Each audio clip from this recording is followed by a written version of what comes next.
ప్రార్థన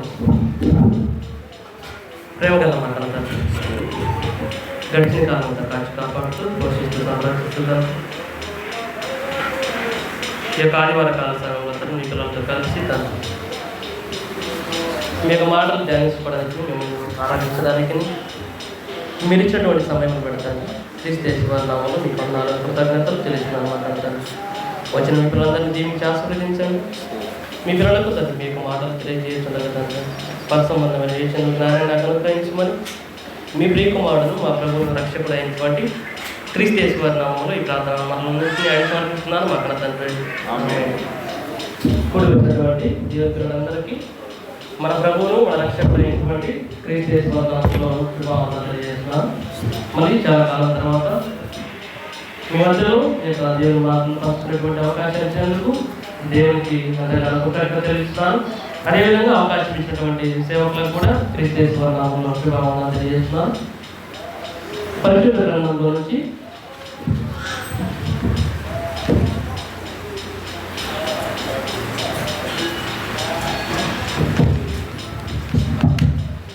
అపోస్తలుడైన పౌలు గారు కొరింథీయులకు రాసినటువంటి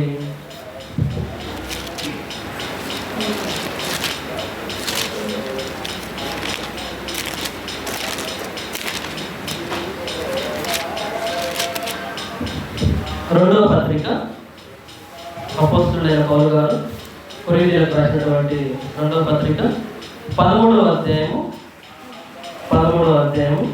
5వ వచనం. మీరు విశ్వాసము గలవారై ఉన్నారో లేదో మిమ్మల్ని మీరే శోధించుకొని చూచుకొనుడి. మిమ్మల్ని మీరే పరీక్షించుకొని మీరు భ్రష్టులు కాని వల్ల యేసుక్రీస్తు మీలో ఉన్నాడని మిమ్మల్ని గురించి మీరే ఎరగరా? మీరు విశ్వాసం గలవారై ఉన్నారో లేదో మిమ్మల్ని మీరే శోధించుకొని చూసుకోండి, మిమ్మల్ని మీరే పరీక్షించుకోండి.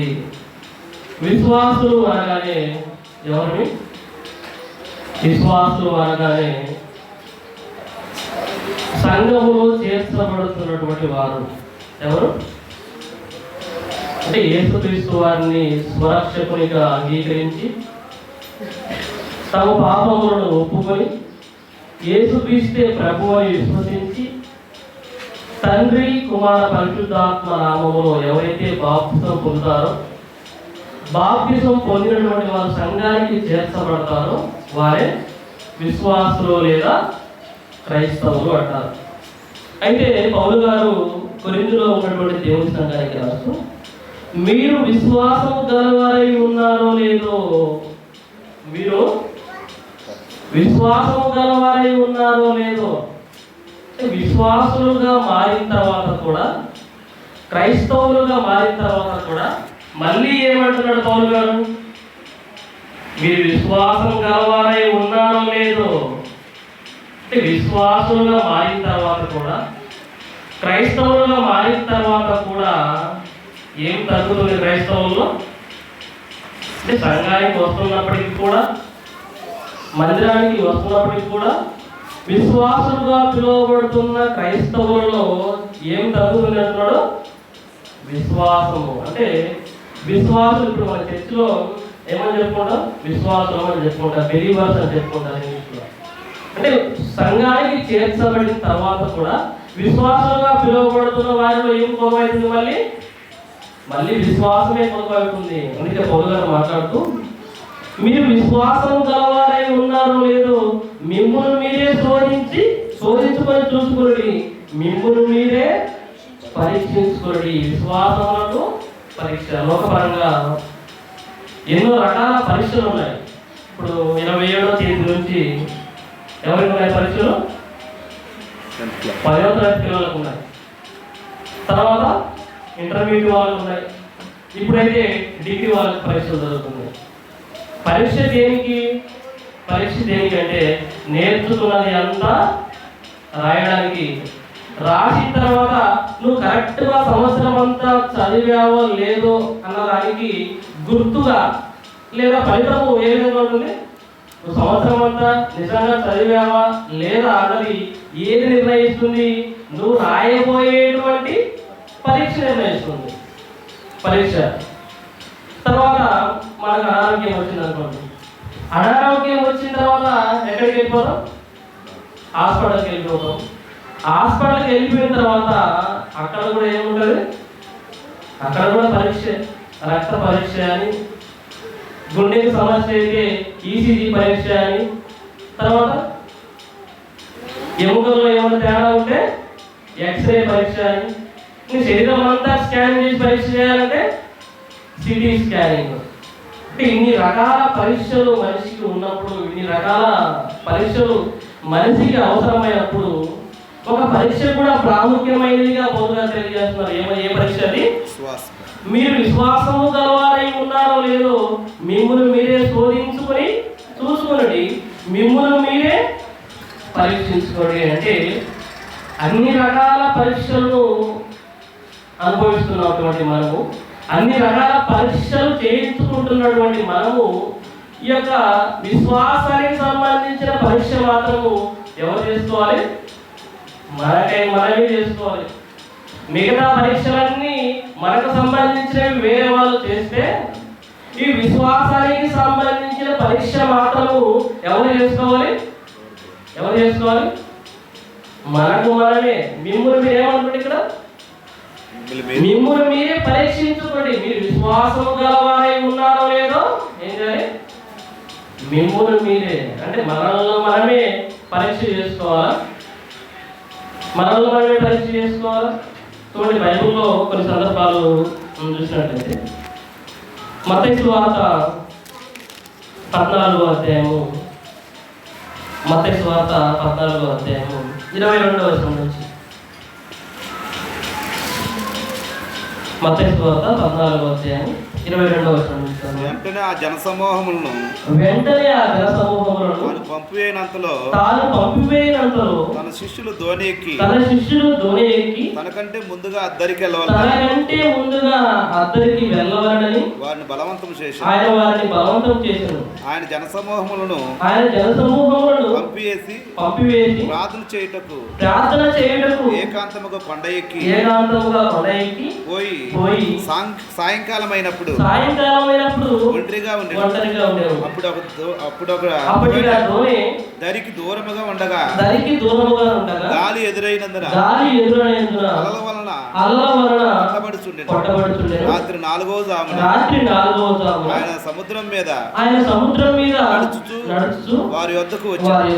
ఆయన సముద్రం మీద నడుచుట శిష్యులు చూసి తొందరపడి భూతమని చెప్పుకొని భయము చేత కేకలు వేసి వెంటనే యేసు ధైర్యం తెచ్చుకొని నేనే భయపడకుడని వారితో చెప్పగా పేతురు ప్రభువా నీవే అయితే నీళ్ల మీద నడిచి నీ యొద్దకు వచ్చుటకు నాకు సెలవు ఇమ్మని ఆయనతో ఆయన రమ్మనగానే పేతురు దోణి దిగి యేసు వద్దకు వెళ్ళుటకు నీళ్ల మీద నడిచిన గాని గాలిని చూచి భయపడి మునిగిపోసాగి ప్రభువా నన్ను రక్షింపమని కేకలు వేసి వెంటనే యేసు చేయి చాపి అతను పట్టుకొని అల్ప విశ్వాసి ఎందుకు సందేహపడుతువని అతనితో చెప్పాను. ఆలోచిస్తే యేసుక్రీస్తు వారు భూమి మీద బ్రతికి సువార్త చేసినటువంటి ఆ దినాల్లో అనేక ప్రాంతాల్లో తిరుగుతున్నాడు. అనేక పట్టణాల్లో, అనేక గ్రామాల్లో వీలైతే కాలినడకన లేకుంటే ఈ యొక్క సముద్ర మార్గంలో పడవల్లో ప్రయాణం చేస్తూ ఉన్నప్పుడు 22వ వచనం చూస్తే ఆ వెంటనే ఆ జనసమూహంలో తాను పంపివేయనంతగా తన శిష్యులు దోణి ఎక్కి తనకంటే ముందుగా అందరికి వెళ్ళవాలని ఆయన వారిని బలవంతం చేశాను. ఆయన మొత్తం ఒక మీటింగ్ అయిపోయిన తర్వాత యేసుక్రీస్తు వారు తన శిష్యులకు మీరు ముందే ఈ యొక్క నదిని దాటేయండి, నేను తర్వాత వస్తాను, వాళ్ళందరినీ బలవంతంగా పంపించేశాడు. పంపించేసిన తర్వాత ఆయన ఆ జనసమూహములను పంపివేసి ప్రార్థన చేయడము ఏకాంతముగా కొండ ఎక్కిపోయి సాయంకాలం అయినప్పుడు ఒంటరిగా ఉండారు. ప్రార్థన చేయడానికి ఒంటరిగా ఉన్నాడు. ఎవరు? మనం కూడా మన జీవితంలో ప్రార్థన చేసినప్పుడు ఎలా చేయాలి? సంఘంలో ప్రార్థన ఓకే, మిగతా సమయాల్లో దేవునితో గడిపేటువంటి సమయము ఏకాంతముగా గడపాలి. ఏకాంతముగా గడపాలి. ప్రార్థన చేసుకోవాలంటే మనము ఒక రూమ్లోకి వెళ్ళి వ్యక్తిగతంగా మనం దేవుని ప్రార్థన అనేది ఏంటి అంటే దేవునితో మాట్లాడటం. భూమి మీద ఉన్నటువంటి మనము పరలోకంలో ఉన్నటువంటి దేవునితో మాట్లాడేటువంటి ఆ యొక్క ప్రక్రియనే ప్రార్థన అంటారు. ఆ ప్రార్థనని యేసుక్రీస్తు వారు ఎలా చేశారో మనం కూడా అదే ఫాలో అయిపోవాలి. యేసుక్రీస్తు వారు ఏ విధంగా చేశారు? ఒంటరిగా ఎవరు లేకుండా ప్రశాంతమైన వాతావరణంలో ప్రార్థన చేశాడు. తర్వాత అప్పటిగా ధోని ధనికి దూరంగా ఉండగా గాలికి ఎదురైనందున అలల వలన కొట్టబడుచుండెను. రాత్రి 4వ జామున ఆయన సముద్రం మీద నడుచుతూ వారి ఎదుకు వచ్చాను. అంటే వారు ఎప్పుడైతే బయలుదేరి వెళ్ళిపోయారో వారి పడవ ఇంకా సముద్రంలోనే ఉంది. ఇలా ప్రార్థన చేసుకుని తిరిగి అక్కడికి బయలుదేరి ఎక్కడికి 25వ వచనం. రాత్రి 4వ జామున ఆయన సముద్రం మీద నడుస్తూ వారి ఎదుకు వచ్చాను. జాము అనగానే ఎంత సమయము? ఒక జాము అనగానే ఎంత సమయం? ఒక రాత్రికి 4 జాములు ఉంటాయి. ఎన్ని జాములు? జాము అనగానే 3 గంటలు.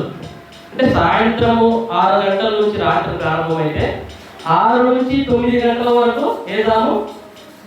మొదటి జాము. అందుకే కీర్తన గ్రంథంలో కూడా రేయి మొదటి జామున ఏమంటాడు? నా సన్నిధిలో ఉండమని చెప్తే దేవుడు రేయి మొదటి జామున మనం ఎక్కడ ఉంటాం అంటే 6 నుంచి 9 గంటల మధ్యలో ఉండేటువంటి కాలాన్ని రాత్రికి మొదటి జాము అంటాం. 6 నుంచి 9 గంటల ప్రాంతాల్లో మనం ఎక్కడ ఉంటాం? 6 నుంచి 9 గంటల ప్రాంతంలో ఎవరు కూడా బయటికి వచ్చేటువంటి పరిస్థితి ఉండదు. ఎక్కడైనా స్వార్థ సభలు పెట్టినా జనాలు ఎప్పుడు రావడం మొదలు పెడతారంటే 9 గంటలు అయిపోయిన తర్వాతే. ఎందుకయ్యా అంటే మీ అందరికి తెలుసు, సీరియల్స్ 6 నుంచి 9 గంటల వరకు ఏ గ్రామాలలో మీటింగ్స్ పెట్టినా 9లోపు వచ్చే వారి సంఖ్య చాలా తక్కువ. మరి దేవుడు ఏమంటున్నాడు? రాత్రి రేయి మొదటి జామున అంటే 6 నుంచి 9 గంటల మధ్యలో నా దగ్గరికి రా అంటే మీ దగ్గరికి రాము, ఇక్కడే ఉండిపోతాం అంటారు మనం. తర్వాత రాత్రి 4వ జామున అంటే 6 నుంచి 9 గంటల వరకు మొదటి జాము, 9 నుంచి 12 గంటల వరకు రెండవ జాము, 12 నుంచి 3 వరకు మూడవ జాము, 3 నుంచి 6 వరకు 4వ జాము. చూడండి, రాత్రి 4వ జామున ఆయన సముద్రం మీద నడుస్తూ వారి ఎదురుకు వచ్చాను. ఆయన సముద్రం మీద నడుచున్న శిష్యులు చూసి తొందరపడి భూతమని చెప్పుకొని భయము చేత కేకలు వేసి దయ్యాల గోల. ఆయన ఒక పక్క నడుస్తూ ఉంటే వీళ్ళు ఏమనుకుంటున్నారు? దయ్యము అని అనుకుంటున్నారు. నిజంగా దయ్యం ఉంటాయి అనుకున్నారు? దయ్యం ఉంటాయి. ఆ టాపిక్ గురించి మళ్ళీ మాట్లాడుతున్నాను. ఆయన సముద్రం మీద నడుచుతూ శిష్యులు చూసి తొందరపడి భూతమని చెప్పుకొని భయం చేత కేకలు వేసి వెంటనే యేసు ధైర్యం తెచ్చుకొని నేనే భయపడకూడని వారితో చెప్పగా పేతురు ప్రభువా నీవే అయితే నీళ్ళ మీద నడిచి నీ యొద్దకు వచ్చుటకు నాకు సెలవిమ్మని ఆయనతో నేను. పేతురు గారు యేసుక్రీస్తు వారికి ఉన్నటువంటి 12 మంది శిష్యులలో పేతురు గారికి ఉన్నటువంటి స్వభావం ఏంటి? ఎటువంటి స్వభావానికి? ప్రతిదానికి తొందర, ప్రతిదానికి ముందుగా అది తప్పైనా కరెక్ట్ అయినా నోరు విప్పి మాట్లాడేది ఎవరంటే పేతురు గారు. చాలా సందర్భాల్లో మీరు 4 సువార్తలు చదివితే చాలా చోట్ల కూడా యేసుక్రీస్తు వారు అడిగినప్పుడల్లా ముందుగా సమాధానం చెప్పేది ఎవరు? పేతురు గారు. తప్పైనా కానీ కరెక్ట్ అయినా కానీ ఒక్కొక్కసారి కరెక్ట్గా చెప్పే సమాధానం ఒక్కోసారి యేసుక్రీస్తు వారి చేత గద్దింపబడ్డాడు. అయితే పేతురు గారు ఏమంటున్నారు?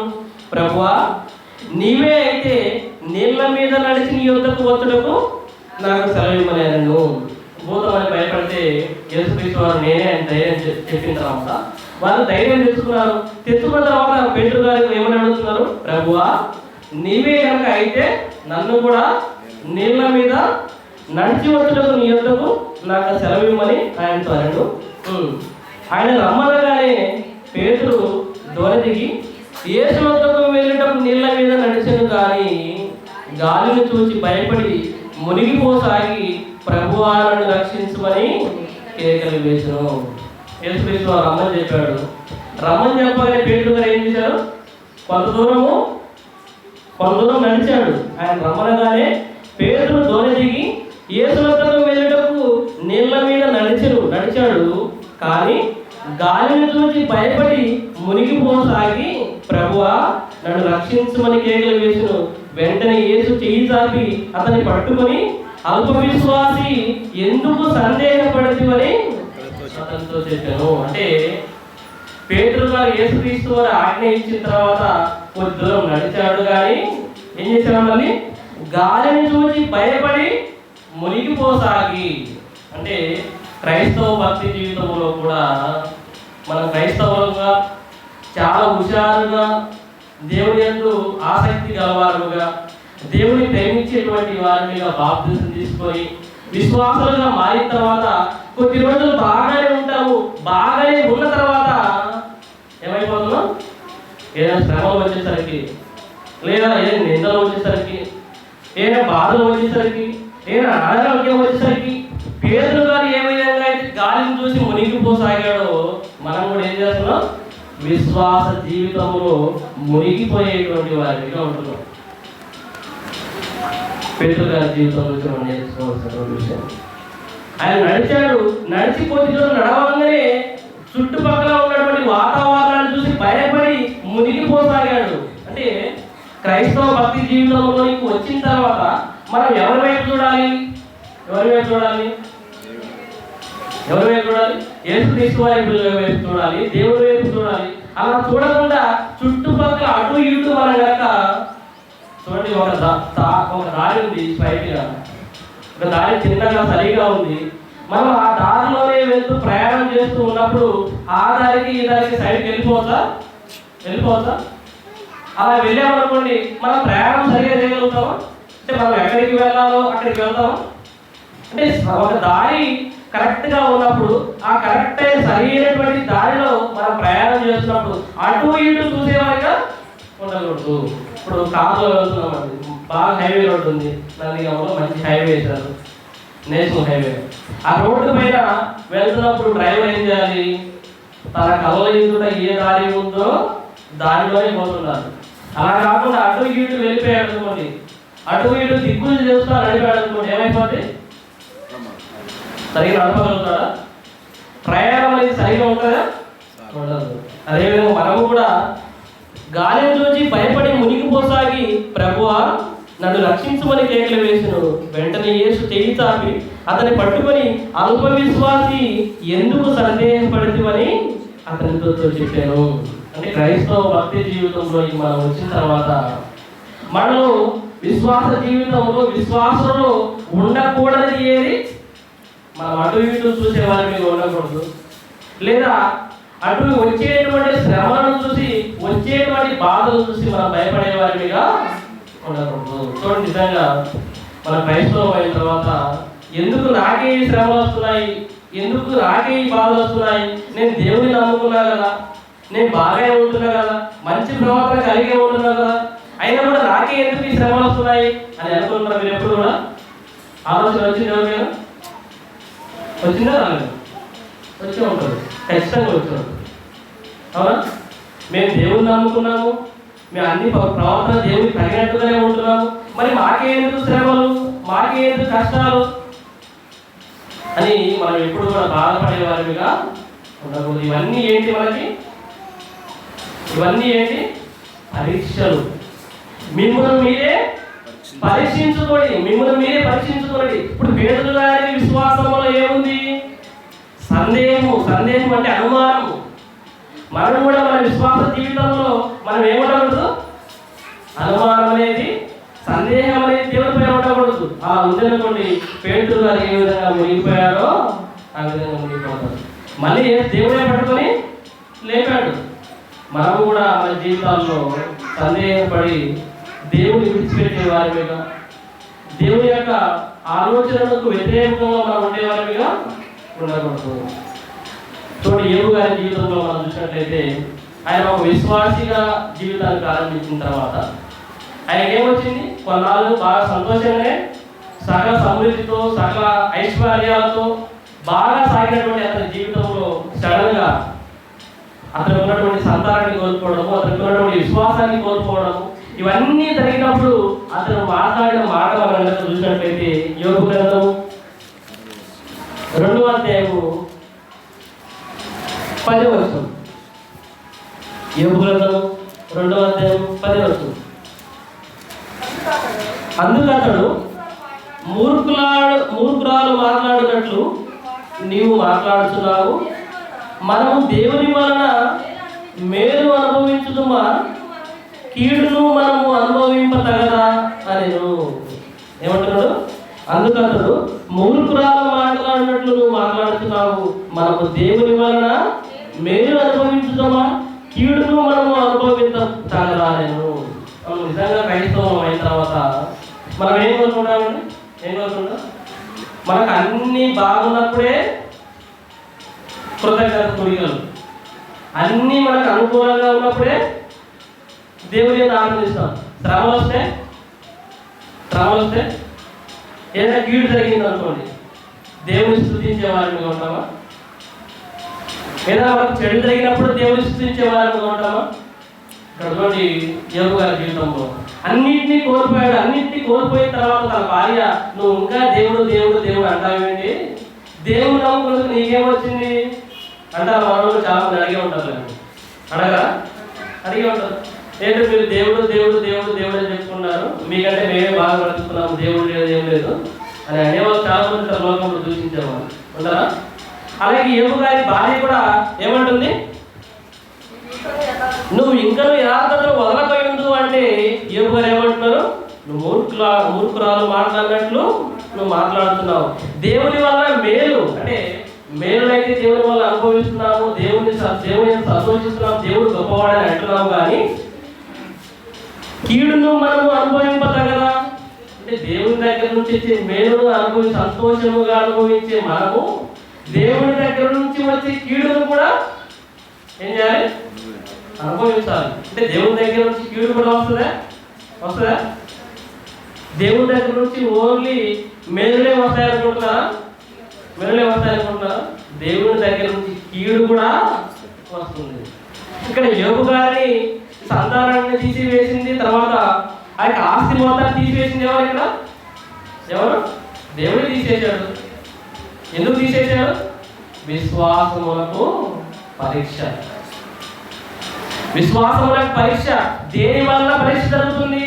మనం పరీక్షించుకోవాలి. శ్రమలు వచ్చినప్పుడు నేను దేవుని యందు విశ్వాసము, అందరూ ఆలోచించండి, ఒకసారి పరీక్షించుకోండి. దేవుని వల్ల అన్ని కార్యక్రమాలు బాగా జరిగినప్పుడు దేవుని స్తుతించి దేవుడు గొప్పవాడని పొగిడేటువంటి నేను శ్రమలు వచ్చినప్పుడు, ఇబ్బందులు వచ్చినప్పుడు, ఇరుకులు వచ్చినప్పుడు కూడా దేవుని అదే విధంగా స్తుతిస్తున్నారా? దేవుని యందు అదే విధంగా ఆనందిస్తున్నారా? దేవుడు గొప్పవాడని అదే రోజు అంటున్నారా? ఆలోచించుకోండి. శ్రమల వలన విశ్వాసములకు పరీక్ష. ఎంతమంది నిలుస్తున్నాం ఈ పరీక్షలు? చెప్పండి, ఎంతమంది నిలుస్తున్నాం?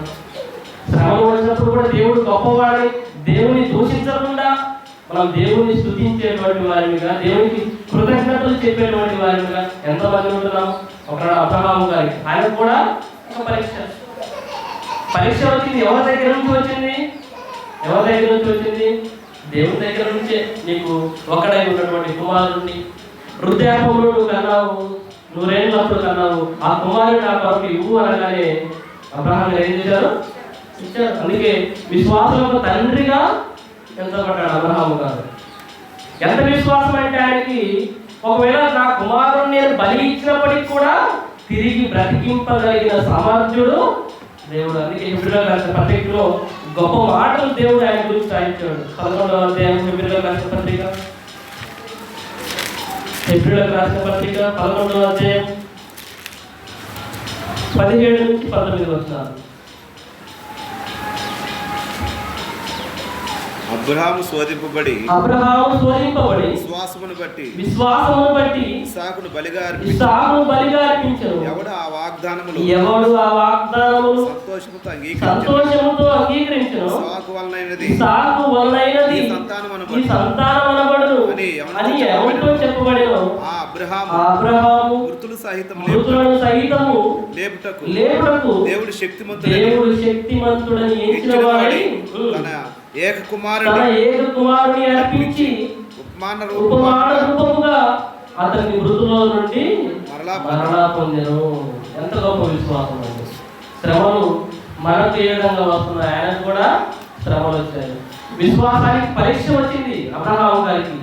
ఆయన ఏమి మనసులో అనుకున్నాడు, ఏమనుకున్నాడు? దేవుడు బలి ఇవ్వమని చెప్పాడు కదా, ఒకవేళ నా కుమారుని బలి ఇచ్చినప్పటికి కూడా తిరిగి బ్రతికించగలిగే శక్తి గలవాడేవాడు. ఎంత ధైర్యంగా వెళ్ళిపోయాడు పిల్లవాడిని తీసుకొని. వెళ్తూ కూడా నేను నా కుమారుడు వెళ్ళి దేవుడికి బలి తిరిగి వస్తామని చెప్పాడు సేవలతో ఇంటి దగ్గర. ఎంత గొప్ప విశ్వాసం ఉంది ఆయనకి.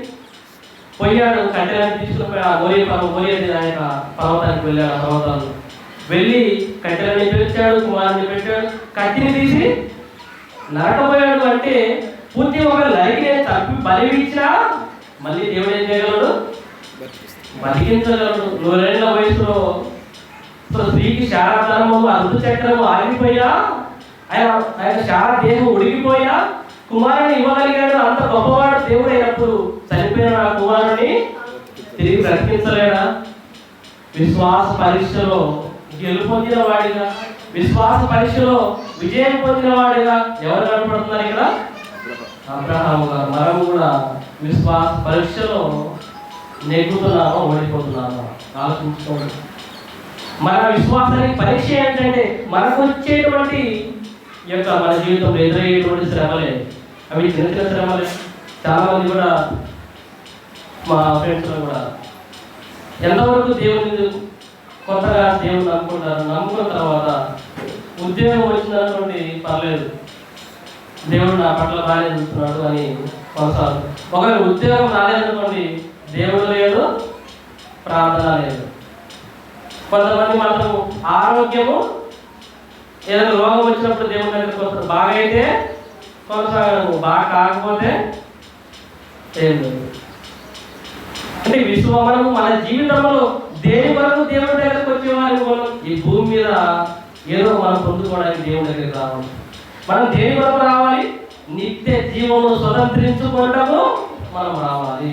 అంటే భూమి మీద ఉండి అల్పమైన ఈ జీవితంలో ఏదో పొందాలని, ఏదో దేవుని దగ్గర నుంచి ఆశించి మనం రాకూడదు. కానీ మనం దేన్ని ఆశించాలి?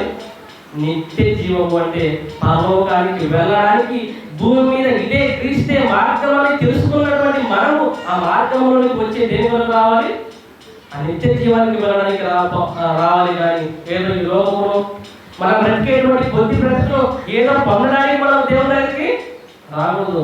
మనం దేని కొరకు రావాలంటే ఆ నిత్య జీవానికి వెళ్ళాలంటే ఈ మార్గంలోనే మేము బ్రతకాలి. ఆలోచించండి. కొరింథీయులకు రాసినటువంటి 2వ పత్రిక 16వ అధ్యాయము 13వ వచనం. కొరింథీయులకు రాసిన పత్రిక 16:13.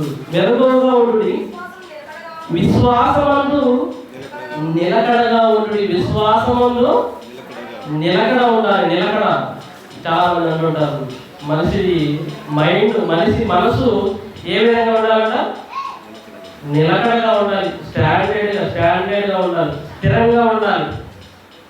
చాలా మంది కూడా మనసులు ఏ విధంగా ఉంటాయంటే, ఇప్పుడు ఒక మాట మాట్లాడతారు, కాసేపు ఉన్నాక ఇంకొక మాట. అంటే నిలకడలేని జీవితం. చాలా మంది కొన్ని పనులు నేను ఆ పని చేయాలి అనుకున్నాను అనుకోండి, ఒకసారి ఏమో మైండ్కు చేయాలి అనిపిస్తుంది, కాసేపు తర్వాత ఏం చేస్తాం లేదు ఆగిపోతూ ఉంటారు. అంటే నిలకడ అనేది మనసుకు ఉండదు. చాలా మంది చంచల మనసు అంటారు దాన్ని. ఒక అలా ఏ విధంగా అయితే అలా ఇలా కొట్టుకుంటూ ఉంటుందో, లేదా ఒక చెట్టు బొమ్మ గాలికి అలా ఇలా ఏ విధంగా అయితే ఊగుతూ ఉంటుందో, చాలా మంది కూడా ఏ విధంగా ఉంటారు? నిలకడ అనేది ఉంటుంది. అటు ఇటు ఊగుతూ ఉంటారు, అటు ఇటు ఊగకుండా మనం ఉండకూడదు. ఏమంటున్నాడు దేవుడు?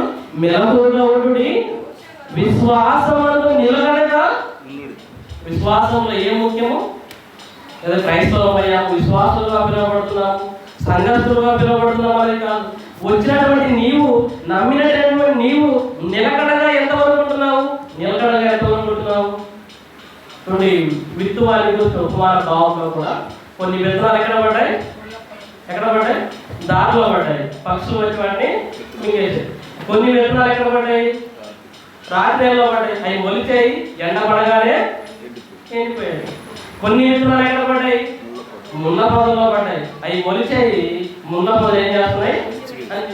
కొన్ని విత్తనాలు మంచి నెల పడేవి, 30 అంతలుగా, 40 అంతలుగా, 100 అంతలుగాను ఫలించరు. మనం కూడా ఇన్ని రకాలుగా ఉంటారు అన్నమాట. క్రైస్తవులు ఇన్ని రకాలుగా, 4 రకాలుగా. కొన్ని విత్తనాలేమో రాగానే జస్ట్ బాప్తిజం తీసుకుంటారు, ఇంకా మానేస్తారు. కొన్ని విత్తనాలేమో మొలుస్తారు, అంటే కొద్దిగా పర్లేదు, మళ్ళీ వెనక్కి.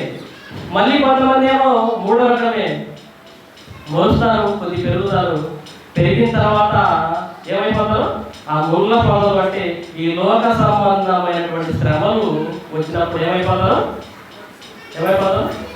ఎదుగుదల అనేది ఉండదు, అభివృద్ధి అనేది ఉండదు, నిలకడనేది లేక ఆ ముళ్ళ పొదల కింద, అంటే ఆ శ్రమల కిందనే ఆ ముళ్ళ పొదలు ఏ విధంగా అయితే మొక్కలు మొలిచిన తర్వాత అణిచి వేస్తాయో, విశ్వాస జీవితంలో, క్రైస్తవ భక్తి జీవితానికి కూడా వచ్చేటువంటి శ్రమలు ఏం చేస్తున్నాయి?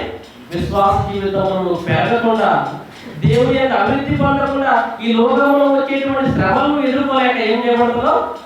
అణిచివేయబడుతున్నావు. చివరిగా వచ్చిన చూసుకొని ముగించుకున్నాం. పేతురు గారు రాసిన మొదటి పత్రిక,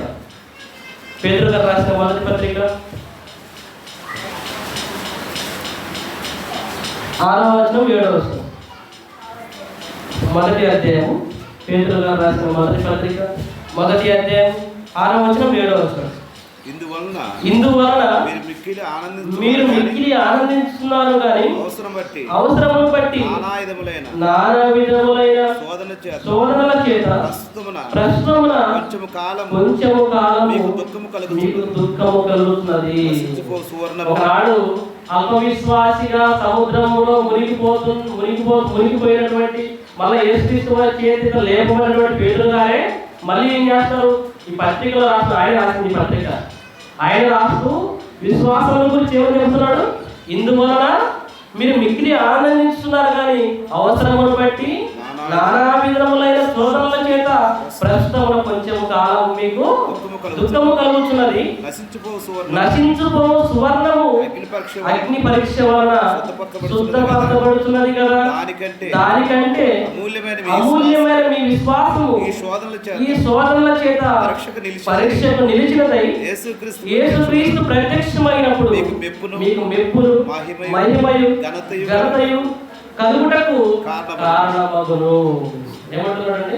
ఒకనాడు పేతురు గారు మునిగిపోయి అల్పవిశ్వాసిగా ఉన్నటువంటి పేతురు గారు విశ్వాసంలో అభివృద్ధి పొంది దేవుని పనిలో బహుగా వాడబడినటువంటి పేతురు గారు మళ్ళీ విశ్వాసాన్ని గురించి రాస్తూ చెబుతున్నాడు. మీరు కొంతకాలము నానా విధములైన శోధనలు, అంటే క్రైస్తవ జీవితం అనేది ఏదో పూలపాటు కాదు. క్రైస్తవ జీవితం అనేది ఒక ముళ్ళ బాట, ఒక శ్రమల జీవితమే క్రైస్తవ జీవితం. అసలు క్రైస్తవుడు అంటే అనేక శ్రమలను పొందవలసిన వాడు, పొందుతున్నటువంటి వాడు. ఏమంటుంది ఇక్కడ? నానా విధములైన శోధనల చేత ప్రస్తుతం కొంచెము కాలం మీకు దుఃఖము, కష్టం కలుగుతుంది. నిజంగా క్రైస్తవులమైతే, నిజంగా మన క్రైస్తవులమైతే రకరకాలైనటువంటి శోధనల చేత జీవితంలో ఎన్నో రకాలు ఉంటాయి శోధనలు. ఆ రకాలైన శోధనల చేత ప్రస్తుత కాలంలో కొంచెం కాలం మీకు దుఃఖము కలుగుతున్నది. తర్వాత నశించుకో సువర్ణము అగ్ని పరీక్ష వల్ల శుద్ధపరచబడుతున్నది కదా. ఒక ఉదాహరణ చెప్తున్నాడు పేతురు గారు. సువర్ణం అంటే బంగారం. బంగారాన్ని బాగా తయారు చేయాలంటే ఎక్కడికి పోవాలి? కొలిమిలో వేయబడాలి. కొలిమి అంటే బాగా కాలుతున్నటువంటి నిప్పుల్లో దేన్ని వేయాలి? బంగారాన్ని వేయాలి. బాగా కాలుతున్నటువంటి నిప్పుల్లో. నశించుకున్న సువర్ణము అగ్ని పరీక్ష వలన శుద్ధపరచబడుతున్నది కదా. బంగారం తయారు కావాలంటే ఎలా తయారవుతుంది? ఇప్పుడు మీరు చెవులకు, ముక్కులకు ధరిస్తున్న ఈ బంగారము డైరెక్ట్గా వచ్చేస్తారు భూమి నుంచి. అది మట్టి రూపంలో ఉంటుంది. ఫస్ట్ మట్టి రూపంలో ఉన్నటువంటి దాన్ని పెద్ద పెద్ద కంపెనీలు లీజు తీసుకుని గవర్నమెంట్ దగ్గర నుంచి ఆ మట్టిని తీసుకుని పోయి టెస్ట్ చేసి దాన్ని రకరకాల పరీక్షలు చేసి అగ్నితో ఆ పరీక్షలన్నీ అయిపోయిన తర్వాత వాటి బిస్కెట్ల రూపంలోకి తయారు చేసి ఆ బిస్కెట్ల రూపంలో దాన్ని మళ్ళీ నిప్పుల్లో కరిగించి మళ్ళీ ఏ ఆకారం కావాలంటే ఏ ఆభరణం కావాలంటే ఆ రూపంలోకి వస్తుంది. అంటే మట్టిగా ఉన్నటువంటి బంగారము యొక్క నిప్పుల్లో వేసి వేసి వేసి అన్ని రకాల పరీక్షలు జరిపితే ఏమైపోయింది? ఒక మంచి 24 క్యారెట్స్ బంగారం. అంటే మనిషికి ఉపయోగపడే ఆకారంలో ఒక అందమైన రూపంలోకి వస్తుంది అంటే బంగారం ఏం చేయబడింది? ఒక పరీక్ష ఎదుర్కొంది, అగ్ని పరీక్ష ఎదుర్కొంది, నిప్పుల్లో కాలింది, మట్టి నిప్పుల్లో కాలింది, తర్వాత ఒక రకంలో మార్పు చెంది మళ్ళీ నిప్పుల్లో అలా అలా అలా నిప్పుల్లో కాలి కాలి కాలి ఒక అందమైన రూపముగా మనుషులందరూ ఇష్టముగా ధరించుకునేటువంటి ఒక రూపంలోకి ఏ విధంగా అయితే మారిందో, తర్వాత దానికంటే అమూల్యమైన మీ విశ్వాసము ఈ సోదరుల చేత పరీక్షకు నిలిచినదై యేసుక్రీస్తు ప్రత్యక్షమైనప్పుడు మీకు మెప్పును మహిమయు ఘనతయు కలుగుటకు. అంటే బంగారమే ఈ లోకంలో అంత పరీక్షలకు నిలిచి అందముగా తయారైతే, విలువగలదిగా తయారైతే దానికంటే విలువైనది ఏది? మీ విశ్వాసం. మీ విశ్వాసం కూడా పరీక్షలు నిలిచిందనుకోండి, మన జీవితంలో వచ్చేటువంటి అనేక పరీక్షలు నిలిచిందనుకోండి, ఏమవుతుంటున్నాడు? యేసుక్రీస్తు ప్రత్యక్షమైనప్పుడు అంటే యేసుక్రీస్తు వారి రెండో రాకడలో మీకు మెప్పును మహిమయు ఘనతయు. అంటే విశ్వాసానికి జరిగి ఈ పరీక్షలు మనగా గెలిస్తే మనకేమవుతుంది? దేవుని దగ్గర నుంచి మెప్పు, దేవుని దగ్గర నుంచి మహిమ, దేవుని దగ్గర ఘనత ఎవరికి వస్తాయి? యేసుక్రీస్తు వారికి ఏ విధంగా అయితే దేవుని దగ్గర నుంచి మెప్పు, దేవుని దగ్గర నుంచి మహిమ, దేవుని దగ్గర నుంచి ఘనత వచ్చిందో మనము కూడా మన జీవితంలో, విశ్వాస జీవితంలో, మన జీవితంలో వచ్చేటువంటి అన్ని పరీక్షలను ఎదుర్కొంటే మనకు వచ్చేటువంటిది ఏది? మనకు వచ్చేటువంటి దేవుని దగ్గర నుంచి మహిమ, దేవుని దగ్గర నుంచి మెప్పు, దేవుని దగ్గర ఘనత. ఈ లోక పరీక్షల్లో విజయం సాధిస్తే మనకు ఆనందం కలుగుతుంది. విశ్వాస పరీక్షలో మనం గెలిస్తే దేవుని దగ్గర నుంచి మనము ఘనతను పొందుకుంటాము. అటువంటి జీవితం మనమందరము జీవించాలని కోరుకుంటూ ఈ యొక్క మాటలు ముగిస్తున్నాను. ప్రార్థన చేసుకుంటాం. ప్రేమగా మాట్లాడతాను. సర్వలోకాన్ని నడిపిస్తూ సర్వసృష్టిని తండ్రి పోషిస్తున్న మాట్లాడతాను. అమూల్యమైన సంగతులు పిల్లలతో కొద్దిసేపు ధ్యానించడానికి, కొద్దిసేపు ప్రకటించడానికి మీరు అవకాశాన్ని ఇచ్చేస్తారు. అందులో బయట తను మీకు ఎంతగానో ఉన్నాను, కృతజ్ఞతలు తీసుకున్నాను. మీ పిల్లలైన మేమందరం కూడా విశ్వాస జీవితంలో వచ్చేటువంటి శ్రమలను, శోధనలు ఎదుర్కోవడానికి సహాయం అనుగ్రహించండి, బలాన్ని అనుగ్రహించండి. మీ యొక్క వాక్యం మా హృదయాల్లో ఉంచుకుని తండ్రి ఈ యొక్క శ్రమలను, ఈ యొక్క పరీక్షలు ఎదుర్కొని తండ్రి మీ యొక్క మహిమైపోతే వాక్యాన్ని అనుగ్రహించమని ఇక్కడ మీ పిల్లలు వచ్చి వారి జీవితాల్లో, వారి కుటుంబాల్లో చేసే ప్రతి పనుల్లో మీ యొక్క తోడు, మీ యొక్క సహాయం అనుగ్రహించండి. వారి కుటుంబాలను మీ యొక్క తోడు, మీకు సహాయం అనుగ్రహించమని. అదేవిధంగా పరిచయం చేసుకున్న మీ కుమారులను జ్ఞాపకం చేసుకోండి. జగదైన అదేవిధంగా ఇక్కడ సంఘ పరిచయం చేసుకున్న మీ కుమారులను కొద్ది శరీరం గురించి కూర్చాన్ని శ్రమ అనుభవిస్తున్నారా మీ యొక్క తోడు, మీ యొక్క సహాయాన్ని గురించి, మీ యొక్క వాక్యాన్ని బట్టి బలపరుచుమని, మంచి ఆరోగ్య శక్తి వాటి గురించి మీ పనిలో ఇంకా బహుళ వాడబడే వాక్యం గురించమని, అదేవిధంగా కుటుంబాన్ని దీనికి ఆస్వాదించండి. మీ సేవకులుగా ఉండి ప్రతి కార్యక్రమాన్ని పిలిచిన ప్రతి సేవకుని దీనికి ఆస్వాదించండి. అదేవిధంగా సంఘానికి వచ్చి మీ పిల్లల్లో ఎవరైతే ఇంకా తండ్రి ఈ యొక్క విశ్వాస విషయంలో పరీక్షల్లో ఉంటున్నారు, శ్రమంలో ఉంటున్నారు, తర్వాత ఈ యొక్క విశ్వాసం నుంచి తప్పిపోకుండా, తొలగిపోకుండా తండ్రి వాటన్నిటిని ఎదుర్కొని మీ వాక్యాన్ని బట్టి బలపరచబడే వాక్యాన్ని అనుగ్రహించమని, ఈ సంఘం అంతట్లో మీకు తోడు, మీకు సాయం గురించి మీకు వాక్యాలతో జీవిస్తున్నారు. మేమందరం కలిసి మీకు పరిస్థితుల్లో ముందు కొనసాగి భాగ్యం మాకందరినీ అనుగ్రహించమని మీ ప్రియకుమారుడు మా ప్రభువును రక్షకుడైనటువంటి క్రీస్తు వారి మహాఘనమైన దివ్యనామంలో మీకు ప్రార్థన పనులన్నీ అడిగిపిస్తున్నారు. మాట్లాడతారు. అందరూ చప్పట్లు కొడదాం. చక్కని వాక్యాన్ని తమ్ముడికి, చిన్నాకి, మరి దేవుని మహాకృతం బట్టి ఈరోజు మరి మన మధ్య కనుగోలు రీతిలో సింహతన్న గారిని పరామర్శించడానికి వచ్చి మరి దేవుని యొక్క వాక్యాన్ని అందించినటువంటి చిన్నాకు మరొకసారి సంఘం తరఫున హృదయపూర్వక వందనాలు. మరి తన గురించి ఇంకా మీ అందరి ప్రార్థనలో జ్ఞాపకం చేసుకుంటున్నాను. మరి సంఘంలో చాలా అవుతుంది. మరి యేసు ప్రభు వారు నిజంగా ఈరోజు విశ్వాసమే అంటే యేసు ప్రభు చనిపోయిన తర్వాత 8 రోజులకి అంతకుముందు ఒక 8 రోజులకి శిష్యులందరూ మేము ప్రభుత్వం చూసాము అని చెప్పేసి అంటే ఒక బలమైనటువంటి వ్యక్తి స్వామ గారు ఏం చెప్తున్నాడు, నేను యేసు ప్రభు వారి గురించి నాకు తెలుసు, బాగా తెలుసు. ఆయన గత వారంలోనే మరి ఇలా 6 మేకుల మధ్య గాయపడినటువంటి వాడు ఉన్నాడు. ఆయన చేతుల్లో ఏలు పెట్టుతాను, ఆయన పక్కలో పల్లెపూటలు ఉన్నాయి కాబట్టి ఆయన గాయాలు చూసి నవ్వుతాను అని చెప్పేసి అంటున్నాడు. అందుకే ప్రభు అంటాడు కదా, అల్పవిశ్వాసి నువ్వు చూసి నమ్మావు, చూడక నమ్మిన వారు దాని ఒక ఇప్పటి వరకు ఇంత వాక్యాన్ని బట్టి అల్పవిశ్వాసులు ఉన్నట్లయితే యేసుక్రీస్తు గాయాలు రేపుతున్నటువంటి వారు ఉంటున్నాం. యేసు ప్రభు నీ కోసం పంచగాయాలు తన రక్తాన్ని చెల్లించి నీ కోసం ప్రాణం పెట్టి తిరిగి వేసినట్టు వాడు ఉంటున్నాడు. ఇప్పుడు ఆయన ఎదుర్కొన్న వారికి ఏ శిక్ష ఇది లేదు. అందుకని నాకు కృపాభాగ్యం. అందుకే ఇందాక కీర్తన గ్రంథం 125 కీర్తనలో కూడా యెహోవాను నమ్మకించే వారు కదలక నిత్యం సీయోను కొండవలె. అంటే నమ్మకం అంటే విశ్వాసం. విశ్వాసం అనేది లేకుండా పోతే మనం ఏమాత్రం కూడా అవిశ్వాసం కన్నా చెడ్డవారం అవుతుంటాం. అందుకని దేవుని మహాకృష్ణ బట్టి తమ్ముడు సకల వాక్యాన్ని విశ్వాసం. అందుకని మన విశ్వాసం కలవాలమా లేదని ఎవరు పరీక్షించుకోవాలి? మనం మనల్ని పరీక్షించుకుంటూ ఉండాలి. ఆ పరీక్ష ఎప్పుడైతే మనం ఎక్కుతుంటామో మనకు మెప్పు ఘనత మహిమ దేవుని ద్వారా కలుగుతుంది. అందుకని ప్రభు పెట్టారు దేవుని కొట్టులో ఉన్నటువంటి మనం ఆ రీతి మన విశ్వాసాన్ని పరీక్షించుకుంటున్నాం. ఇందాక ఒక మాట చెప్పిన యేసు ప్రభు వారే నిజమైనటువంటి మార్గం. అంటే ఇప్పుడు నందిగామ నుంచి మన ఊరు రావాలంటే శాస్త్రానికి ఒక మార్గం ఉన్నది, మధ్యలో ఈ దారిని నడుచుకోవడానికి చాలా మార్గాలు ఉంటాయి. వస్తా వస్తా వస్తా వస్తా ఏదో ఒక మార్గాన్ని పోయామనుకోండి, ఇల్లు చేరలేదు. అందుకని శాస్త్రంగా బయలుదేరి కాల్చి తిరిగి నీ ఇంటి దారి పడితేనే నీ ఇంట్లోకి పోగలుగుతావు. అట్లానే దేవుడు 12 సువార్త రక్తములతో లెక్కింపబడిన మహాపట్నం చేరాలంటే ప్రభు అంటాడు, నేనే మార్గమును, నేనే సత్యమును, నేనే జీవుడు, నా ద్వారా తండ్రి యొక్క దేవుడు కూడా చేయాలి. అందుకని దారి తప్పినట్టు వారుగా మునిగిపోతూ ఉన్నట్లయితే దేవుడు గర్తిస్తాడు. అల్పవిశ్వాసం సందేహపడుతున్నారని. అందుకని నీ మార్గాలు జాగ్రత్తగా చూసుకుంటూ ఉండాలి. దేవుడి పట్ల విశ్వాసం కలిగిన వారు ఉంటే దేవుడు కంపల్సరీ దేవుడు నీకు ఏదైతే ఇవ్వాలనుకుంటున్నాడో ఆ మెప్పు దాంట్లో కంపల్సరీ దేవుడు ఇచ్చేటువంటి వాడు ఉన్నాడు. మనందరూ లేచి నిలబడి చిన్న పాట పాడుతుండగా ప్రభు సమర్పిద్దాం. నేను వెళ్తున్నాను.